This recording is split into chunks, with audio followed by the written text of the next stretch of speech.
Today we're going to be taking a look at something that I think many of you TCG fans are going to find very interesting. We're going to be looking at a document, the March 1993 business proposal from Garfield Games, which goes over their new type of gaming experience that they call Mana Flash, or what we know today as Magic the Gathering.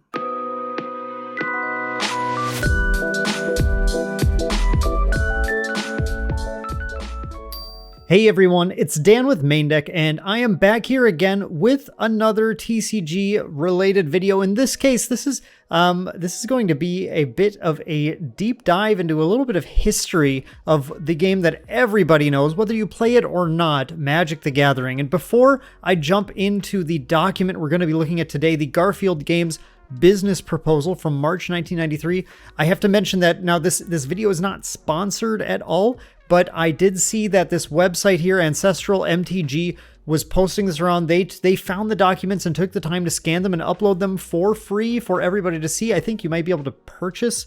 This is a website that deals in high-end rarities for Magic the Gathering. As you can see from this front page here, and we look at their shop, they have curated collections. They have formats, Power 9. They have memorabilia like artist proofs, celebration cards, things that you can hardly imagine, like this Phoenix Heart, just cards that you don't see, original playtest cards, all sorts of crazy stuff here. So I do have to say, if you are someone who's interested in doing high-end collecting and stuff, shout out to Ancestral MTG for providing this info to us, and you should definitely check out their website at ancestralmtg.com. I'll have it linked down in the description, of course. But what they provided for everybody to be able to access for free, which is very cool of them, is the original Garfield Games business proposal, and we'll go ahead and, or business plan, or whatever you want to call it here, for the game that they called at the time Mana Flash. So what I thought we would do is just kind of dig through this together. I want to point out some of the things that I think are very interesting to me about this, talk a little bit about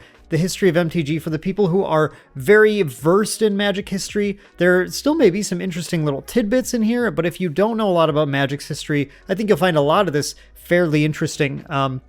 And I just thought, especially given how many TCGs are coming out today, it would be really interesting to look at what the business plan looked like for Magic the Gathering before it actually released, because I think you see an incredible amount of foresight and just really understanding the market that they were about to create, honestly. So let's go ahead and dive right into this now. So basically, this business plan was being sent out to possible investors, people who might have the cash flow and be interested in getting in on the ground level in supporting a new company called Wizards of the Coast, and Garfield Games in this case. So this was being sent by Peter Adkison. Now I have to mention, if you don't know who Peter Adkison is, Peter Adkison was the CEO of Wizards of the Coast all the way, I think, from 1993 until 2001, I believe, around there, at which point the company was sold to Hasbro, and then Peter then left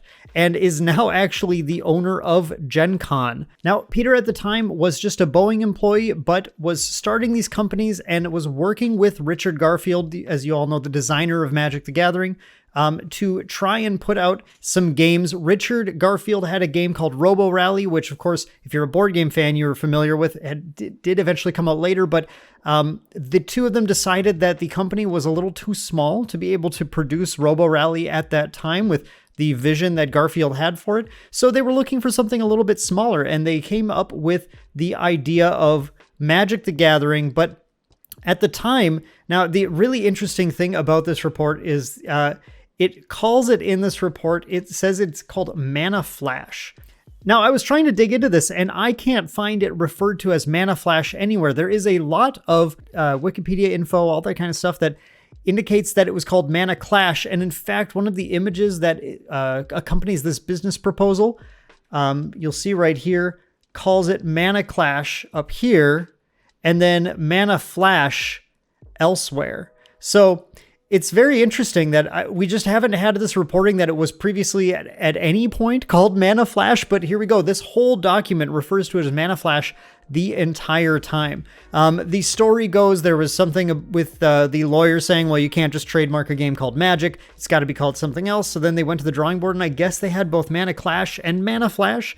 in their mind, but eventually settled on adding The Gathering to the word Magic instead, because from the reports I read, playtesters just couldn't stop calling it Magic, as much as they tried to change the name. So, but now when they wrote this, they called it Mana Flash. So let's just talk about a little bit of what this says. Please allow me to introduce myself. I'm Peter Adkison, the president of Wizards of the Coast and Garfield Games, two companies that have allied themselves together in a cooperative effort to bring exciting and innovative products to the dynamic and rapidly growing international gaming community. So this is the business investors kit and business proposal. They say here that Mana Flash is their first game that they're working on. It comes with promotional material for that, and it's ready for production. They're going to obtain a key marketing advantage if they can release this game before the Gen Con Game Fair in August, which is very funny that Peter now just owns Gen Con too. And their goal was to raise $80,000 by the end of April to get production going and lead them into the launch. They say here I must say that I have a high degree of confidence in this game. Richard Garfield has developed not just a new game, but a new gaming form. Mana Flash has the potential for pioneering an entirely new market in the world of gaming. I think they go on to talk a little bit more about this. It's very interesting once we get into here's the business plan cover itself. Here they say, they talk a little bit about how the companies are working together, how Garfield's the chief game designer. Garfield Games' initial product line, the DeckMaster series, will introduce a completely new type of game. The first DeckMaster game, known by the working title, they hadn't settled on it yet, of Mana Flash, is a hybrid game that combines the imaginative vision and strategy of role-playing games with the collectability of trading cards. I just think this is so fascinating in this world where TCGs just didn't exist yet. Companies like Microsoft and TSR have already proved the potential for a company that can create a market for a completely new type of product and then build on that demand through good planning and management. Garfield Games has that potential. They say here that depending on the level of startup capitalization, initial annual sales of 1 million are realistic, with substantial room for growing in both the role-playing game market and eventually the trading card market. And suffice it to say, as far as I understand, they absolutely dwarfed those initial sale goals. So they did quite well. They have a little thing here talking about the gaming industry itself. I think this is quite fascinating. I'm going to jump to the middle of it. Many games are currently marketable to the mass market, and every so often a new game like Nintendo or Trivial Pursuit, I guess. Trivial Pursuit, guys. Imagine comparing Magic the Gathering to Trivial Pursuit. They were aspiring to become as popular and exciting as Trivial Pursuit. Generates a burst of popularity that expands this market. With its innovative design, the DeckMaster series has a realistic chance of igniting a tremendous craze in the world of entertainment. The potential is amplified by the game's nature, which encourages expansion and draws the customer into repeat purchases. Its low price also makes it ideal for impulse purchases. So, of course, the whole DeckMaster thing, if you ever wondered why it says DeckMaster on the back of your Magic cards, is because it was initially supposed to be this series of different games, and it almost seems like instead of calling them TCGs, you'll see that in this document, TCG is said nowhere. Trading card game, collectible card game, they don't mention that anywhere, and it looks like they were trying to sort of coin their own term, I guess, for what TCGs should be called. I guess they wanted to call them DeckMaster games. That might have been sort of the initial intention, but they shortly got rid of that, and now we just call them all TCGs.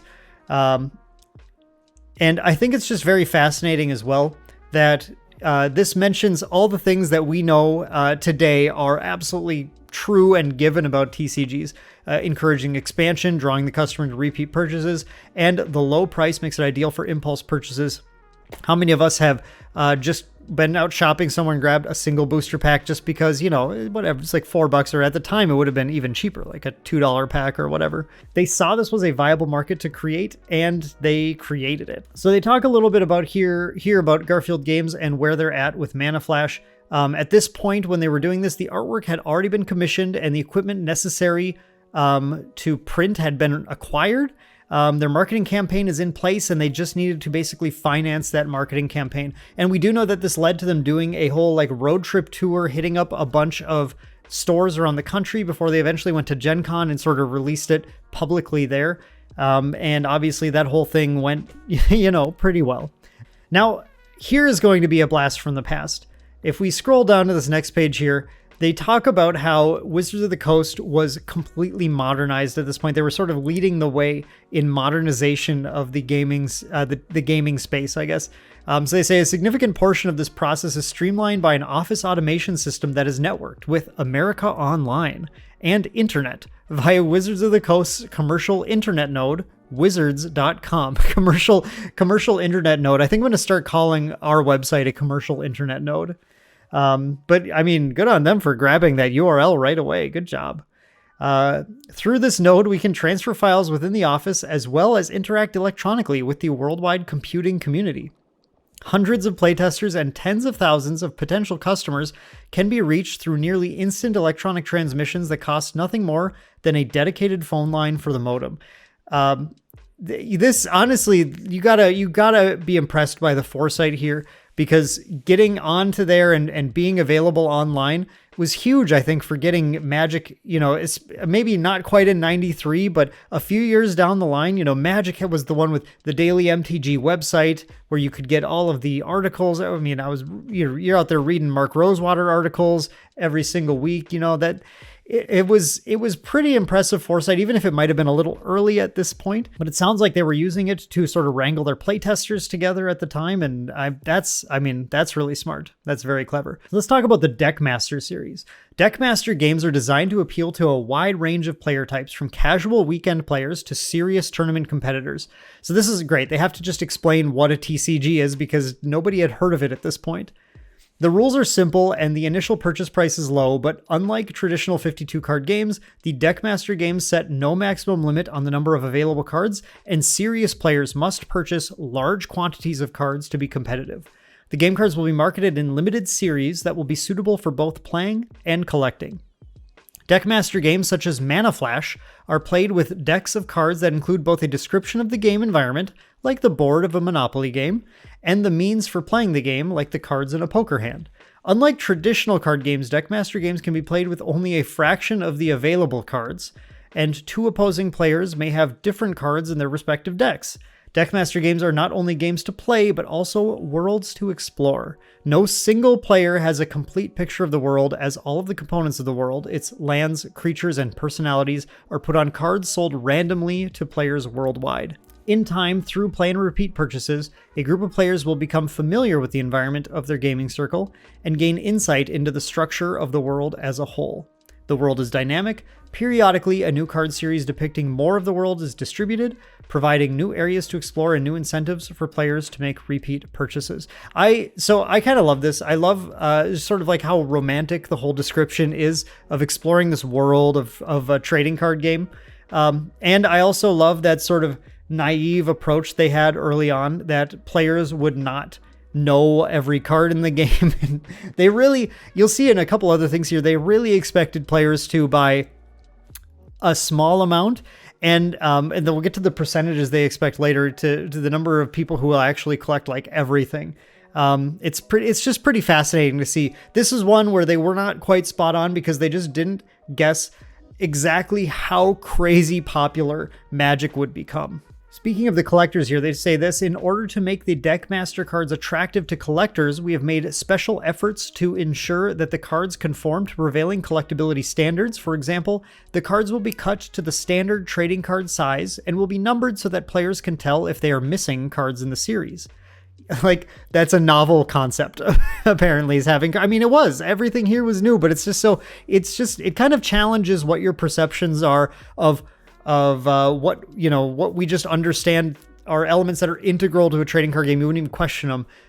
They had to come up with them when they made this. Each print run will be an entirely new series, so that there will only be a limited number of any given type of card, and the artwork and production values of the card will be of uniform high quality. Finally, the price point will be competitive, and we'll use trading card style packaging for the cards themselves and the display boxes in which they'll be sold.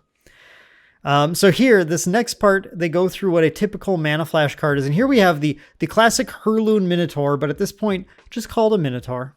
Just no mention. Well, they mentioned Herloon in the flavor text, but yeah, he was just Minotaur at the time. Here, as they're talking about this, the text concisely describes the card's function in a complete self-explanatory manner without the need for source books or other supplementary materials aside from the basic rules included with each deck. This is required because no single player is supposed to know all of the cards. Even experienced players will encounter cards with new and unexpected properties when playing against unfamiliar opponents.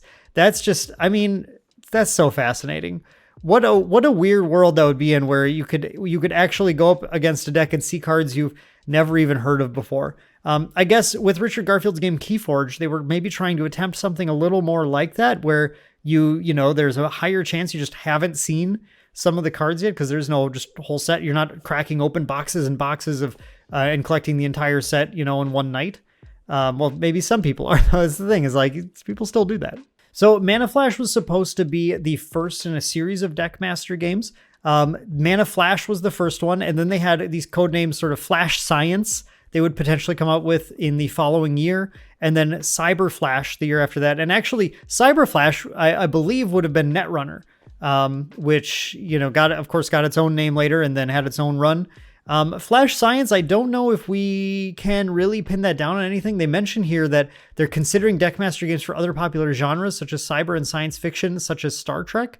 And of course, as we all know, Decipher then picked up the license to Star Trek and Star Wars. I don't know if they were seriously considering, like, actually the Star Trek license or just saying some kind of sci-fi game, but I was looking into the history and I couldn't really find a good, other than like BattleTech, might have been sort of the early version. Flash Science might have been the early version of BattleTech. But yeah, in those early days, they didn't really have like quite their own sort of novel universe, sci-fi universe card game that I saw. So they might have skipped Flash Science, or that might have been BattleTech.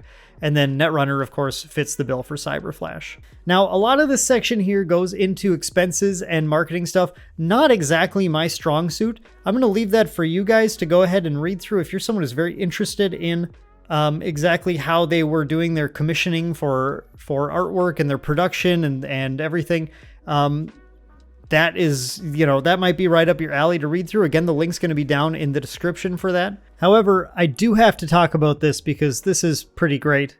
It says right here in this first paragraph in initial marketing, if sales from the first Mana Flash series, scheduled for release in July 1993, are as strong as expected, a second series will be introduced in time for the Christmas season. The eventual goal will be new series introductions at 4-month intervals. So you have now seen it here first. Releasing a set every 4 months, aka 3 sets a year, is in fact just as Richard Garfield intended. But down here, they talk a little bit more about the market and especially the collector market. So they say, though we will not initially target the collector market, we do expect some spillover sales because of the small collector market within the role-playing market, and because some of our major distributors specialize in trading cards and are expected to highlight the game's trading aspects in their promotions to retailers. As our base within the role-playing market becomes firmly established, however, we will expand more aggressively into the trading card market, producing card series editions licensed from popular game systems, books, movies, and television programs. Okay, so there you see, this is fascinating. They had no faith that on their own unique IP, people would be interested at all in collecting the game. They just didn't think that was going to happen. They didn't think they were going to hit the trading card market itself. They didn't even think they would interest the trading card market until they put IPs on the cards that people wanted to collect. Star Wars, Star Trek, I don't know, BattleTech, whatever they were doing at the time. And so they actually just say here, we want to target the role-playing market because I guess those guys are into coming up with their own stories, so they'll be into Mana Flash. And then later on, we'll put out these DeckMaster games that'll target people who want to collect games instead. And as it turns out, Magic was the only thing people really wanted to collect for a long time. So a little bit off there, but again, it's one of those like best case scenarios of being wrong in your prediction because the game was just so much more popular than they expected. Has a section here on what percentage of sales are where. They do mention here that because of the extremely low language content of DeckMaster products, we're pursuing the possibility of direct foreign language sales. Very good foresight on that front because obviously trading card games now are very international, and they were starting, it looks like, with the Japanese trade office in Seattle, which I don't know the exact timeline, but I have to imagine that helped kick off the Japanese trading card game market, which became its own gigantic beast as well after that. So their section here is on revenue forecasting, and there's some components of this that I think are just a little in the weeds, but I think there's some that are quite interesting as well. So we mentioned that they were particularly looking at the role-playing market, and they say here that they estimate the role-playing market consists of 35% fantasy genre games, 25% science fiction, 15% war, 10% cyber, 10% horror, and 5% other. Mana Flash is targeted at the fantasy segment of the market, and our second DeckMaster line will be targeting the science fiction one. So it looks like they were pretty quickly just trying to target the biggest percentages. They're really focused on their role-playing game market, starting with the fantasy because D&D and similar games were the most popular, and then going to science fiction after simply because it was the second most popular. And it must have just been the success of Magic itself that made them think we don't need to devote these resources to finding science fiction market. We're finding trading card game market success. They anticipated reaching 15% penetration of each segment of the gaming market by the third year of sales in a given product line. And I think by the third year, they were already starting to compete very directly with the role-playing market itself. Not just 15% penetration. So that's pretty incredible, I think. Now, I found this one particularly fascinating. So here they're estimating individual customer buying patterns by grouping potential customers into 4 categories: casual players, serious players, aggressive players, and collectors. And so here's their definitions for each. Casual players are drawn to the game out of curiosity and because of the low price. They're likely to buy a starter deck, possibly a couple of booster packs as impulse purchases. They estimate that represents 60% of the market. And I'd say today they're probably still largely correct. That can't be like that far off of things. However, they are definitely underestimating the amount people will spend as casual players as well. Serious players, in an attempt to build up a more competitive deck, are likely to invest up to $25, an amount comparable to other role-playing investments. They will probably not attempt to search for rarer, more powerful cards, however. Now, this is where they underestimated the power of their own game effectively. As we know, serious players now are basically asking, maybe, I guess if we're trying to, because I think they refer to aggressive players really as the ones here who are like seeking tournament success, it seems like. So I'd say if you're an aggressive player, you're the kind who's potentially buying either like the full set in singles or buying a case every time a set comes out of a new card, whatever card game you play. In this case, then the serious player probably is the one buying a box every set, just to get, most of the commons and uncommons, buy singles for what they need. So they're already investing quite a bit more than, of course, we have to account for inflation and everything, but they estimate that serious players make up 25% of the market. Aggressive players, estimated at 14% of the market, will attempt to acquire significant numbers of the more powerful cards. This would typically require buying over 400 cards. I'm pretty sure I've thrown out more than 400 cards in the past, month or so. An investment of $60. The collector, estimated at 1% of the market, goes well beyond gaming needs in the search to collect all 242 available cards. They would have made a lot of money if they did that, and they held on to their collection until today. Acquiring in the process as many as 3,000 cards for a total cost of $200, less than the cost of a single collector booster box these days. Pretty crazy, but just interesting. And I think the other thing that's really interesting here is that they have a delineation between the customer demographics and the sales distribution. And I think this is something that a lot of people don't really consider that much here, because we talk a lot about the size of each player base, right? There are more casual players, more players playing Commander in the case of Magic. Then there are competitive players. The collectors are a small amount of the market. Now, I'd say that this isn't quite right for today. The collector tab is probably going to be a bigger than they expected because they just really didn't expect people to be collecting here. But if anything, it probably eats into the aggressive player segment more so than the casual player segment. But these fractions of the pie here don't spend equally. And so that's what the sales distribution thing is actually trying to hint at. Now, the casual player is a much, much smaller portion of this pie, because for all these casual players that exist, they're spending a far smaller amount than the chunk of serious and aggressive players here. And even though they put collectors at 1%, the collector tab is a pretty hefty little chunk of this pie, about 15% maybe or so. And And that, I mean, that sort of ratio at least makes a lot of sense. So that, you know, it's important to keep in mind that even though the demographics are split in that way, where casual players are the ones who are the biggest part of the audience, they are the smallest chunk of spenders, and I think that's still the case today. Now, I don't know if I think maybe the casual base is just so wide that they still kind of outspend some of the other ones. So these chunks might not be exactly correct, but it's just something interesting to think about, and interesting to note that they kind of had their eyes on that concept from the very beginning, even though they misunderstood how excited people would be to collect their game. They go through here, sales and expenses. Again, take a look at that. It's fairly interesting, but you know, it's basically just saying, hey, we're going to sell more than we spent, which is good. And they're accurately predicting lulls in product, it looks like, during months when there weren't major cons to go to or major set releases. They crunch all the numbers here. They provide some mock-ups of what Magic cards look like. These are obviously very, very close to accurate, even though just the fonts aren't quite right and the names aren't necessarily finished here, and you can barely read fog. May not attack this turn. Oh, good. Owner may look at opponent's hand. Tap. You gotta love this. And then the last thing, I already have this zoomed in here. This just shows a selection of the other things that came in that package. The Mana Flash rulebook. This looks very similar from what I recall of the alpha rulebook, where it has sort of a lore-based description of what's going on, stock offerings, summary of corporate documents, a page you can fill out and send back if you want to invest.